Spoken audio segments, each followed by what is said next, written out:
વાતાવરણ ભક્તિમય જોવા મળે છે, પણ આ જ ભક્તિમય વાતાવરણમાં આજે વાત કરવી છે સાઠંબા નગરની.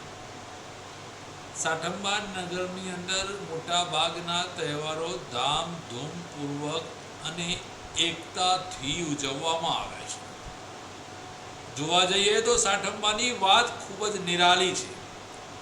અહીંયા ઘણા બધા મહોત્સવો ખૂબ સારી રીતે ઉજવવામાં આવે છે. પછી એ શિવરાત્રિ હોય, રામનવમી હોય, જન્માષ્ટમી હોય કે પછી ગણેશ મહોત્સવ અને નવરાત્રિ, પણ ભક્તિમય ગામની અંદર ભક્તિમય રીતે અને વ્યવસ્થિત રીતે પરંપરાગત રીતે ચાલતી પદ્ધતિઓ મુજબ જુદા જુદા ઉત્સવો ઉજવાય છે.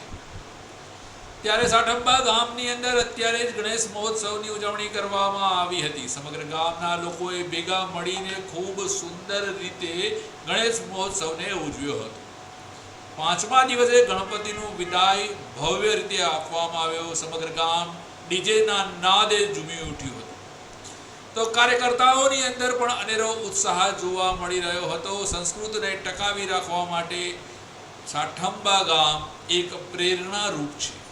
તમામ હિન્દુ તહેવારોને અને તમામ સમાજના તહેવારોને ઉજવી અને એકતાનું વાતાવરણ જાળવી રાખવા માટે પણ સાઠંબા ગામ જાણીતું બન્યું છે. ત્યારે આજે ગણેશ મહોત્સવને ગણેશ વિસર્જનમાં લોકો ભક્તિમય અને આનંદિત જોવા મળ્યા હતા અને આનંદપૂર્વક ભગવાન શ્રી ગણેશને વિસર્જન કરવામાં આવ્યું હતું. રિપોર્ટ જગદીશ પ્રજાપતિ.